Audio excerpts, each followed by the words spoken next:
and welcome to Hey, Not the Face with your host, John Nash, and your producer, me, Steffi Haynes. And today, we're going to look at whether Francis Ngannou may have made a mistake in not taking the UFC offer. But first, this episode was recorded a week ago, but in the week since, news has come out. Well, the potential for news. Francis dropped a video and says he has a big announcement coming Tuesday, the day this comes out. What can you tell us that's transpired between then and now? Well, by the time this is out, I guess Tuesday, early Tuesday at some point, he should be making an announcement that he has signed with the PFL. That's the all the info I have. I can't 100% guarantee because I'm not like, no one has showed me the document saying it's for sure. But all indications, all word, all talk behind the scenes with people involved with the industry and the parties involved say he's signing with the PFL. So he should be signed with the PFL. I do also have some word. Apparently, this deal is going to be a very good deal. Going to pay him a lot of money, more guaranteed, more than what the UFC was offering. It's going to give him a lot of freedom to go off and box if he gets an opportunity to do that. It's going to be a limited number of fights. It's going to be a limited duration. So from a fighter's point of view, this is a great deal. So the question is, did Francis Ngannou make a mistake? It looks like very much he did not make a mistake going this route because it looks like he's going to get a great deal for himself. Now, the other question we asked in the show, did PFL make a mistake? That'll be answered in the future. But I think that they kind of had to make a deal with Ngannou because they need this to get their business going because they're not selling themselves to investors as just a run-of-the-mill small promotion like, a LFA or something like that. They were supposed to be a major player, and you can't be a major player without major fighters, and now they have a major fighter. Couple questions for you. Fire away. Do we have an idea of a monetary figure? Well, we do have an idea of the monetary figure. I am told that it is close to an 8-figure deal, which would 8 figures would be $10 million. So 8-figure per fight, close to an 8-figure deal per fight guaranteed. Now, there is also apparently a back end. The back end isn't the typical UFC deal where you get a bonus of a few dollars per pay-per-view buy. The back end would cover a percentage on total sales. So he would get a piece of the gate, a piece of the sponsorship, a piece of the TV or the pay-per-view revenue. So it would be a much bigger. The expectation, of course, is not that it would sell a ton, so he probably wouldn't get much of a back end. But if he ever did have a big fight, if he did have a type of John Jones versus Ngannou fight in with this contract, he would stand to make multiples of what his deal is. All right, my second question. Do we know if his extraneous requests were met? And by extraneous, I mean outside of direct financial compensation for him. I am talking about him wanting his opponent to get at least $1 million, him wanting insurance and representation, and a lot of things that probably weren't strict demands make or break the deal, but I'm just curious if any of those might have been met. I think the opponent one was met. I think there is going to be something in there about the minimum pay for his opponent. The other ones, I asked a lot of people, and the answers were a lot of wishy-washy answers on that one. So this was even before we'd known for sure that there was no guarantee that he's going to sign with PFL. But just reading between the lines, my understanding it's more like we're having a conversation about those other ones, and but we're not guaranteed they're not going to be agreed to. And I doubt they'll ever be agreed to. I just don't see no fight promotion is really going to agree to all those stuff. That's something I'm sure they can promise say in the future we'll look at it. And the future is always going to be in the future. Mm-hmm. All right. One last question here. Do we know what the gates are like for PFL? Because I have a feeling, especially based off that one pay-per-view they did, that pay-per-views won't be where he makes his money, but maybe the live gate? Well, PFL, unfortunately, does terrible at the gate. Paul Gift tracked them whenever they do a public show, and their sales are not – there's really only Bellator in North America since Strikeforce went away. Only Bellator is the only promotion outside of the UFC that's done solid gates. And so Bellator's done $1 million gates several times. Oh, okay.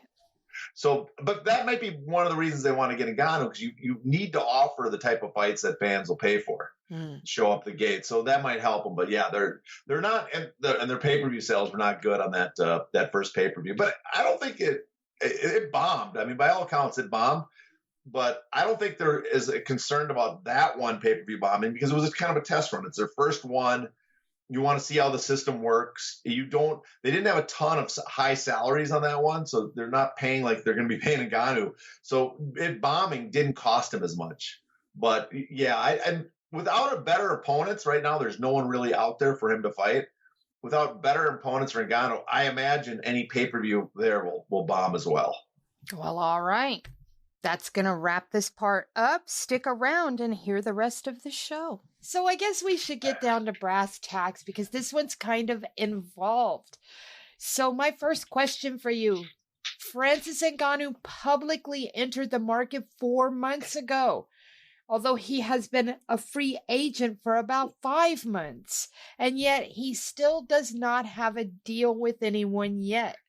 A lot of people, including fighters like Sean O'Malley, Conor McGregor, retired fighters like Chael Sonnen, are all saying he made a mistake. Is it too soon to say if he did? Well, it's possible he made a mistake. It's also possible that it'll turn out good for him. But 4 months really is, after he started fielding offers, is basically way too soon to say for certain. I think people are quick to say it was a mistake because they've already preconditioned themselves to say it was a mistake. For some fans, the UFC is their team, and they don't like the idea that he left their team. It's like when someone leaves, if you're a Laker fan and someone leaves the Lakers or the Dodgers, you don't like the guy that he chose another team over you. You feel hurt. You feel spited. And so I think that's for some fans. For some fighters, I think it upturns their worldview. The idea that a fighter could leave the UFC. I mean, it is too soon to say, but there's a chance, and we'll get into it. There's a chance, let's say he makes more outside the UFC. For some fighters, I think in a weird way, it's like the dog, when you have a fence for a dog, and then suddenly you get rid of the fence. The dog still won't leave the yard because he assumes the fence is there, right? Yeah. And I think for some fighters, it's like that, the idea that this is the way the world works, and Francis upturns that idea, and they're just not ready for that yet. Francis is supposedly negotiating without representation. Is that a mistake? Normally it's a yes, and it is probably a mistake, but maybe not with UFC, because when you're dealing with the UFC, they would, even if he had good representation, they would freeze out any representation worth their salt, right? I mean, they would not speak to his previous manager, Markel Martin. They won't speak to other managers that would stand up for their fighters, because the UFC chooses not to negotiate with them. So if you're dealing with the UFC, sometimes it's not a bad thing not to have representation speak with you at the UFC, but you better have good advisors. Hopefully he did have good advisors with him. Markel was supposed to stick with him, but there's other people that supposedly helped him. But with regards to boxing, I think it's a bad idea to go out there and try to negotiate without some sort of representation, because boxing is very complex. The pieces don't come together quickly.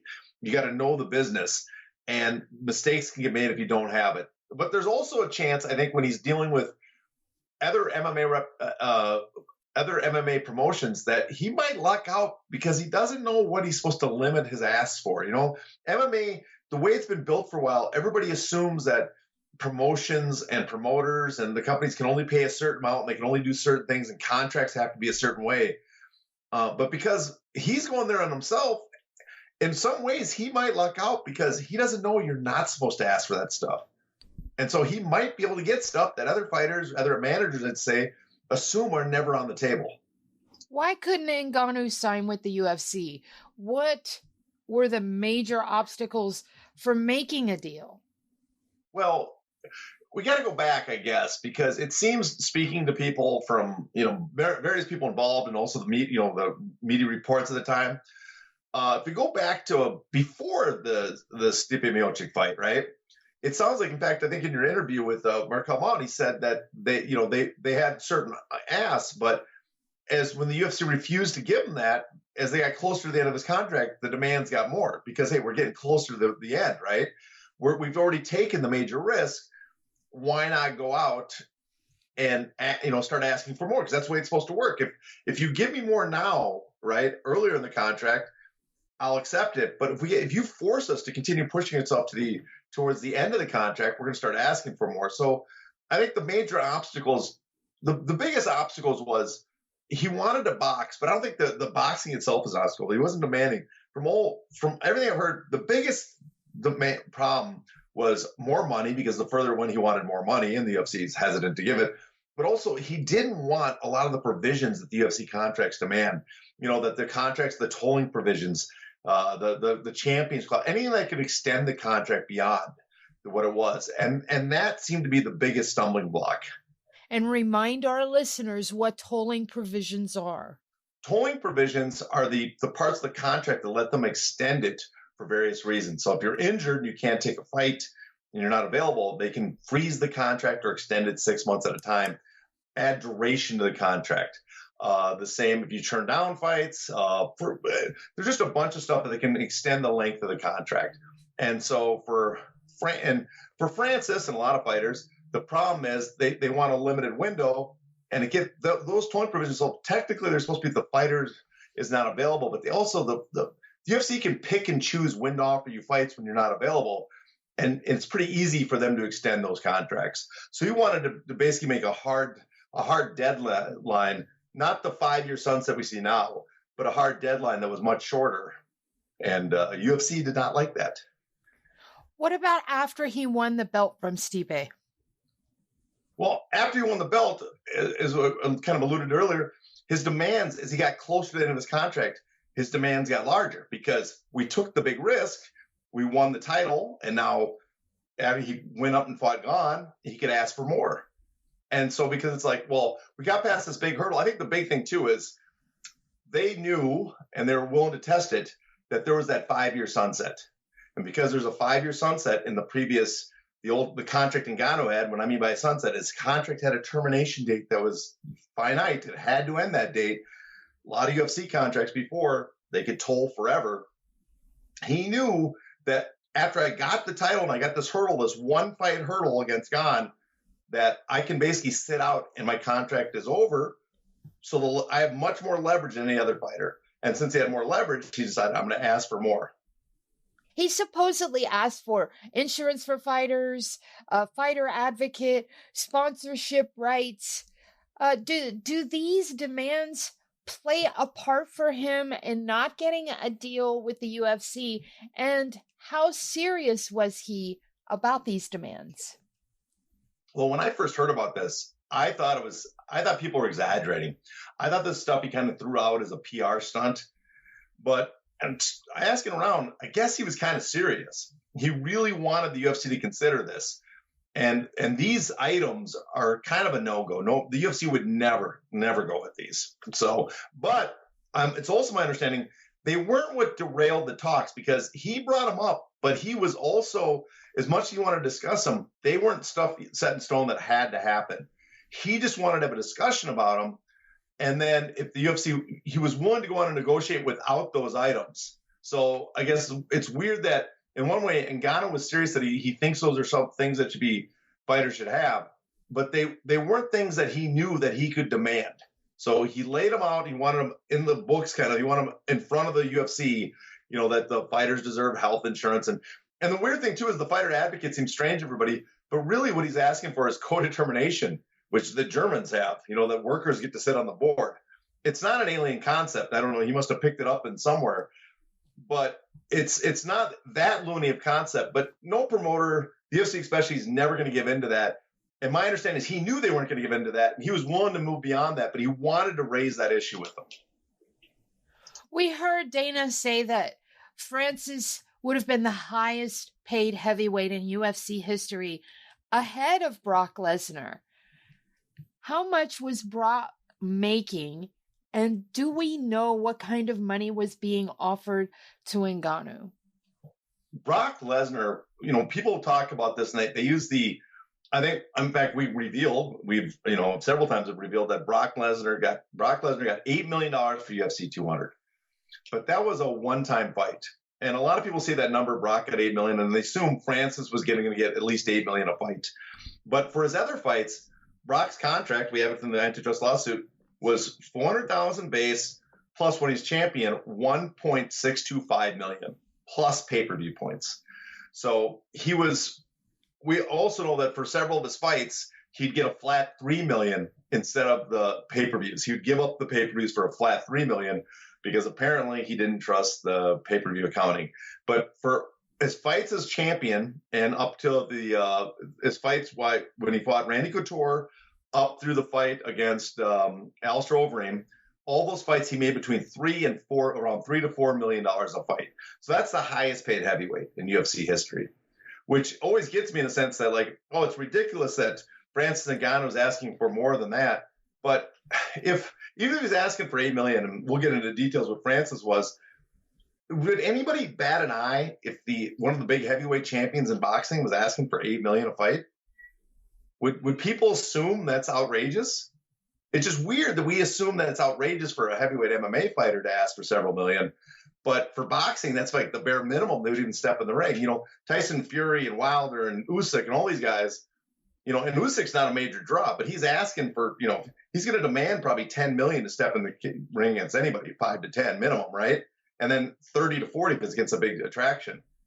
So that part always got me. But for Ngannou, what he supposedly got offered, and I got this from various sources, but apparently around the time or after the Stipe fight, he was offered around $4 million a fight plus pay-per-view, right? But if he lost, that's when he had the title. And the UFC is a thing. When you have the title, you make more. When you lose it, they cut your purse.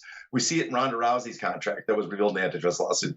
She got $3 million when the champion plus pay-per-view points, but only when she wasn't fighting in a title fight, it would drop to $500,000.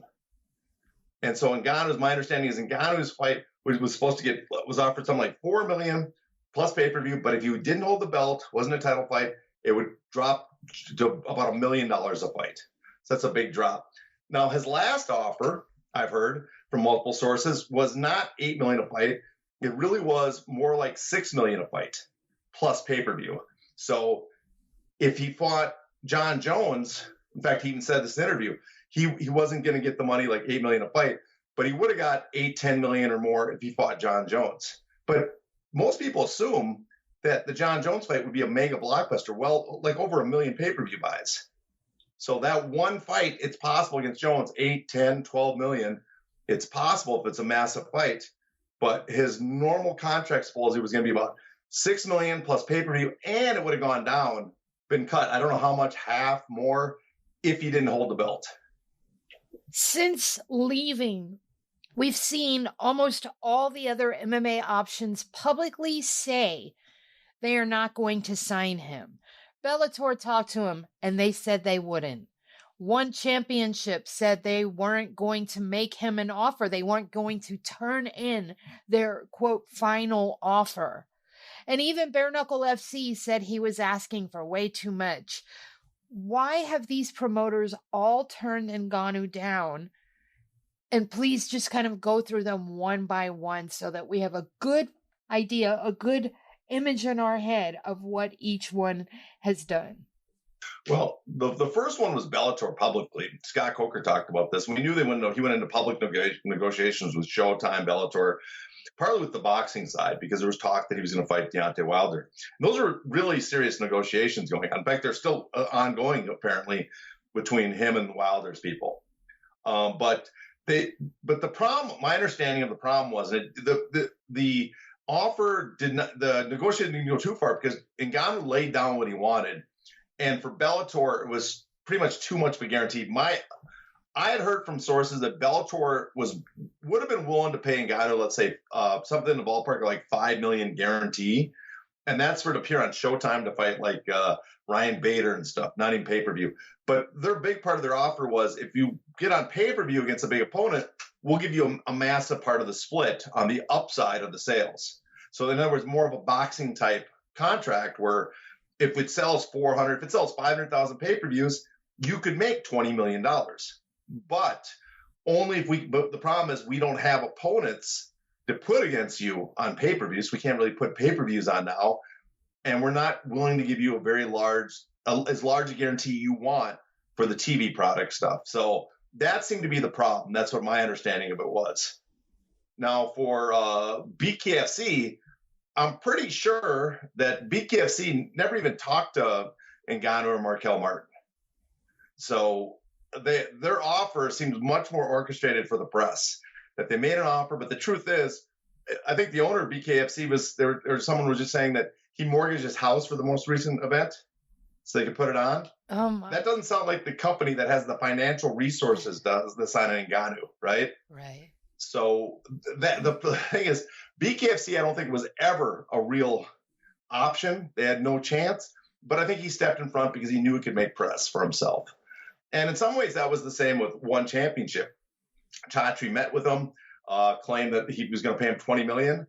Interesting thing about the $20 million is there's been people that have said to me that Ngannou was asking for about $10 million a fight. $20 million would be $10 million for 2 fights. So it kind of lines up, but I don't know. That's kind of hearsay. So I don't know if that's 100% true, but it lines up. But he, at first he said it didn't work out, but then he later came back with a bunch of crazy Ngannou demands, right?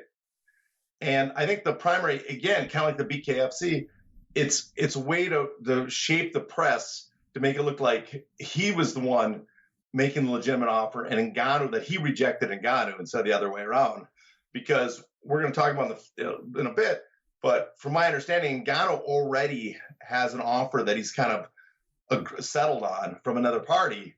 And if one couldn't meet that, then he was going to go with this other party, and one obviously couldn't meet it. And so the way to make one look better was like, oh, we rejected it because Ngannou's crazy. So whoever signs with him has to be crazy. It also gives them the illusion that they're heavy hitters, is it not? Yeah, exactly. That's yeah. We're talking to the biggest free agent in the market. And so, but the truth is there's no real heavy hitters outside the UFC. The primary reason he left was because he wanted to box, but we have yet to see a match booked. Did he misjudge the opportunities here, or are all these photos and tweets and everything that we're seeing between him and Tyson Fury, and there's Anthony Joshua stuff and Eddie Hearn stuff and stuff with Deontay Wilder? Did we misjudge? Well, I think the public might have misjudged because people were throwing some crazy numbers and how easy it would be that he would automatically get a fight. I think we've talked about this, I know for sure before, that putting a boxing match together is not easy, right? And I know there's interest. I've talked to people in boxing about this. All the major parties have some interest in Ngannou, right? But putting the fight together that makes sense and putting a fight together with his demands, because he's set fairly high goals for himself, have been the problem. This is where we talk about maybe it would be good if you had some sort of representation, because when you're dealing with all these parties, sometimes you get boiled down in negotiations. But if you're not aware of who's a real player, how it works, you can get suckered into. We've known for years now, people constantly go to Saudi Arabia to talk about putting matches, and often those matches take years to develop there, or they fall apart. So if he's showing up and he was in Saudi Arabia, we know almost immediately after his negotiation with the UFC ended, if he was there to negotiate a boxing match, which apparently he was, it's very easy if you don't have the right people there that have the right connections to go down the wrong path and find out that the match you're making is not getting made because all the parties aren't on the same page. And the other problem with boxing is a lot of it is not like MMA is easy to make fights, basically, because the promoter makes you an offer. It's a lump sum, pay-per-view points, stuff like that. You have no concern of what your opponent's making, right? And so you sign the deal with the promoter and agree to it. But in boxing, often it's a split. You're looking at what's the pie. And then you're like, well, I'm the A side. I deserve the bigger part of the pie. You don't just negotiate your price. You negotiate your piece of the pie that's being generated, or the total pie of the purse sum. And so you start getting these squabbles where certain guys might be like, I am not willing to take less than him, or I'm willing to take less, but I want a much bigger upside. So the negotiations get much more complex. So did he make a mistake? Maybe. But my understanding, there's still interest. There's still offers from him. Maybe not. He's waiting to see what happens to the big guys, and they might be interested. But there's people that would love to put him in against second-tier boxers that would pay him good, not as much as maybe the big purse he'd hoped. But if he wins one of these fights, or they give him a build-up fight, then they can catapult him into a bigger fight. So there's still options available to him, even against some of the bigger name fighters, possibly. But it's still, like I said, it's a lot of moving parts. But for him, I think part of it is just the opportunity, because what if one of these fights show up and he can get some boxing matches and make money? If he's signed to a contract that doesn't let him do it, then he'll never have those opportunities. But if he has a contract that lets him and they show up and he gets one of those, then it was all worthwhile. So, John, I want to circle back for a moment, because you mentioned earlier how difficult sometimes it could be for boxing matches, especially the big ones against the featuring the big marquee names. Those are the guys that often have difficulties getting the deal done, getting the ink on the paper. And we recently saw that most with the negotiations between Tyson Fury and Alexander Usyk just breaking down to the point where now we don't know if we're ever going to get that fight, because every time Fury would issue a condition, Alexander would try to meet it, and then Fury would come back with a different condition. So if you could maybe lay that scenario out and then factor in Francis Ngannou in his situation. Well, I mean, that's a prime example, because part of it too is Saudi Arabia was putting up the money for a while for the heavyweight bout, right? Supposedly 100, 150 million. And so you have Usyk and Fury negotiating, and then Fury keeps making new demands. But then there's also, they're waiting for when does Saudi Arabia want the bout, because they have a certain budget and a certain time they want to put it on so the fights can fall through. We saw the same thing with Joshua and Wilder. Remember, supposedly Wilder was offered like 40 million to fight Joshua by Eddie Hearn and DAZN, but Shelley Finkelstein, his manager, said, we're not taking that fight until we know what this whole pie is, because they're like, what if the amount of money available is much more than what we're being offered? And so that fell apart. And then of course there's even Fury and Wilder had a ton of problems, and Wilder had to take Fury to court to make him get the rematch.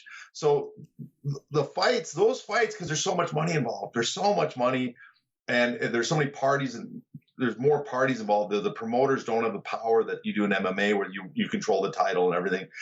There's so many more moving parts, and it just makes it much more complex. So when people are freaking out about this and saying, oh, Ngannou blew it, it's possibly blew it, but it's also, this is just kind of the business. And part of the business, it's hard to put these fights together sometimes. Do we have any idea what Ngannou has been asking for as far as boxing? There was one email that got out that someone wanted to represent him, and supposedly he'd asked for 30 million.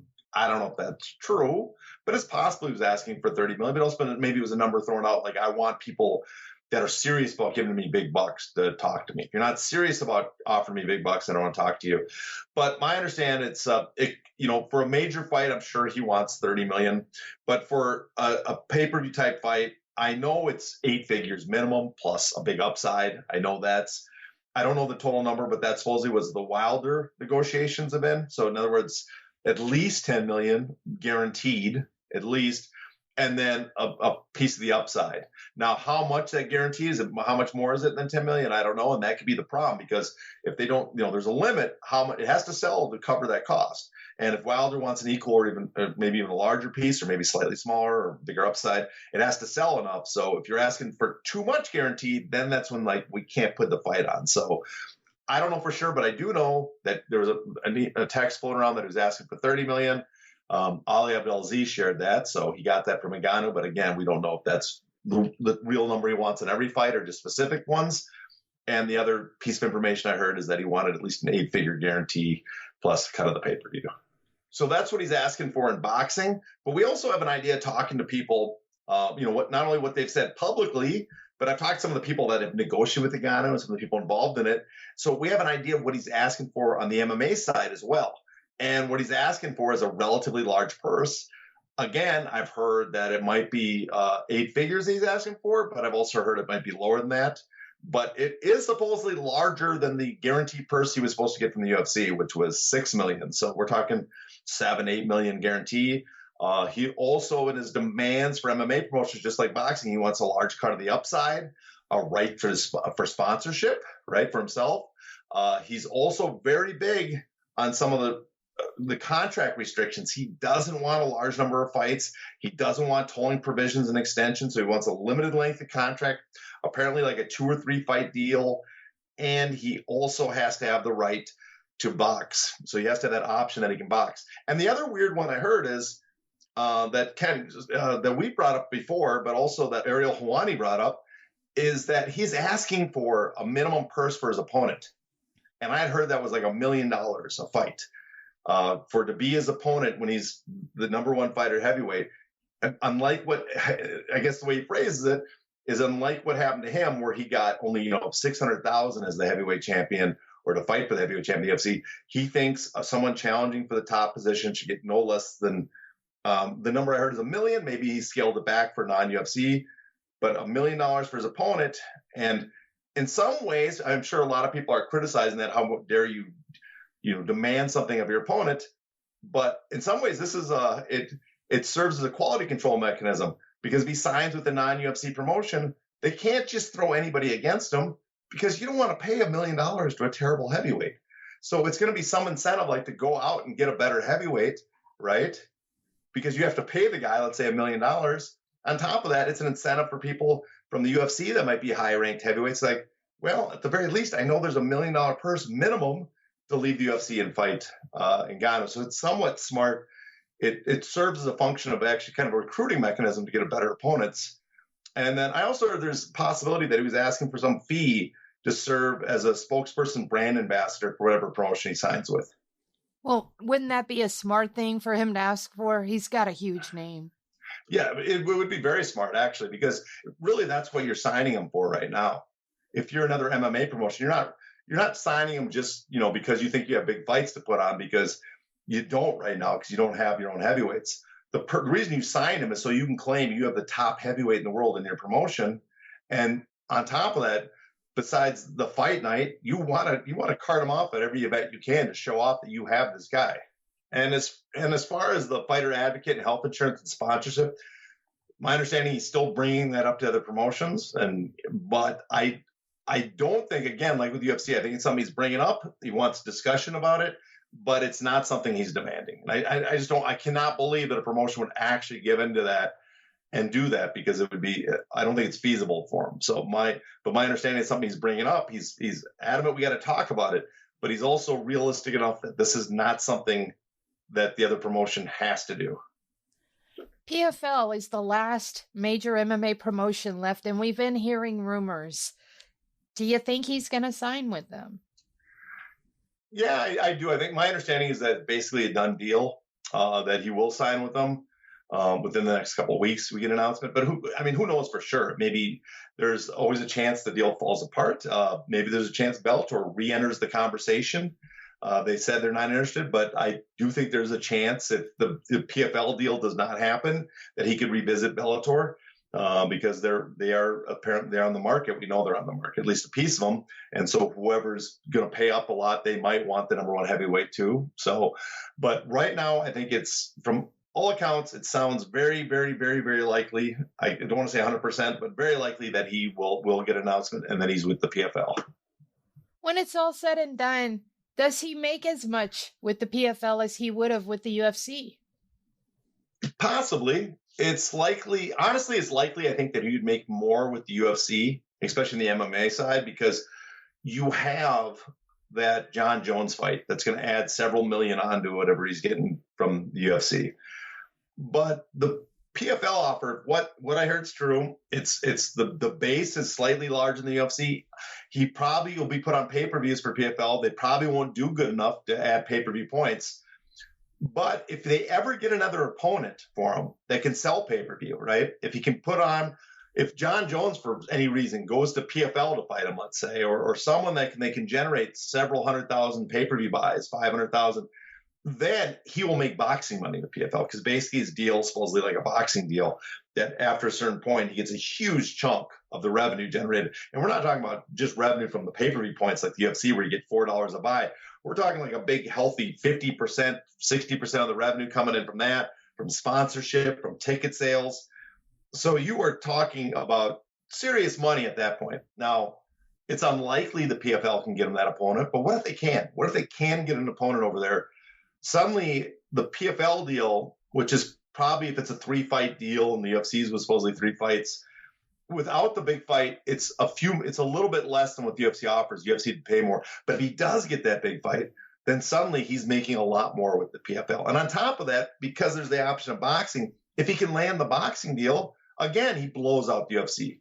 So in what we know and what the contract pays guaranteed, or at least what we're assuming based on all the information we have, because of the John Jones fight, I'm sure that based on what fights are available right now, that he would make more at the UFC. But again, if a big MMA fight, a fighter appears that can sell pay-per-views with them, with PFL, or he can get a boxing match, then if that happens, this deal would financially blow the water out, blow the UFC deal out of the water. I have a question for you. Let's go back to when the UFC helped co-promote Conor McGregor versus Floyd Mayweather. Could we, if Francis were to join PFL, could we see a similar scenario if he, let's say, is still out shopping for a boxing match, because we know that that's one of his stipulations. He wants to be able to box. If he were to go out and start searching for a deal, could PFL enter the game the same way the UFC did with co-promoting Conor McGregor versus Floyd Mayweather? Could we see something like that, or is that out of the realm of possibility for a promotion like PFL to even be able to do that? Well, I mean, they could do that, but I don't think Francis would agree to it, because Conor agreed to it to have Zuffa, be his promoter of record for the event, because he was under contract. He didn't want to fight with him to become a complete free agent. So Zuffa, I should say, was his promoter of record at the event. And so the Mayweather made the money in Showtime. They paid Zuffa Conor McGregor's share.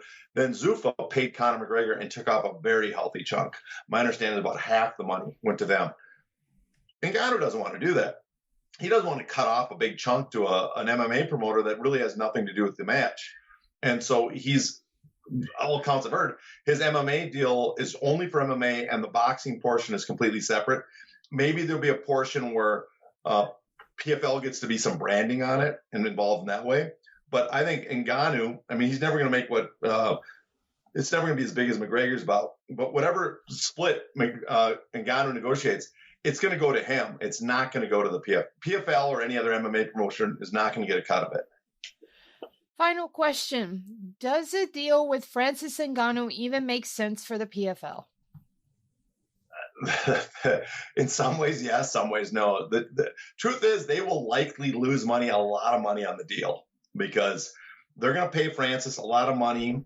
They're going to have to use it out of the capital they raise. They're supposedly, I think there's a good chance that they get a new round of funding coming in. It sounds like that they're looking towards that.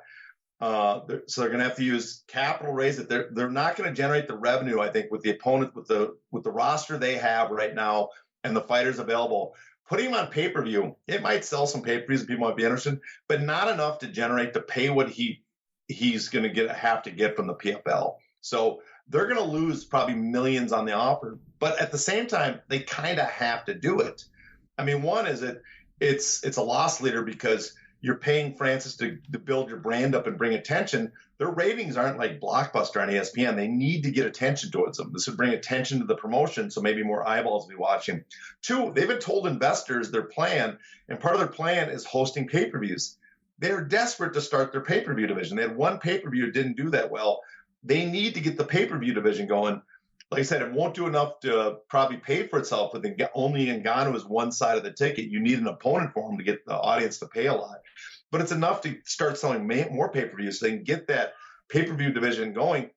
But the other thing they need to do, they need to show they can do it, because they need to convince other UFC fighters, specifically UFC fighters, because they're the only big enough names right now, because the UFC has almost all the talent.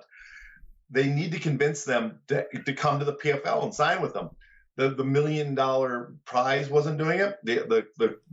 When they told everybody there's 50% revenue from the pay-per-view, they have to show that they can get you on pay-per-view, they'll pay you, and if they pay Francis a lot of money, that might convince other fighters, like, oh my God, they are paying these guys. So they will pay a lot of money, guaranteed, for pay-per-view attraction. I am willing to fight out my UFC contract and come to the PFL.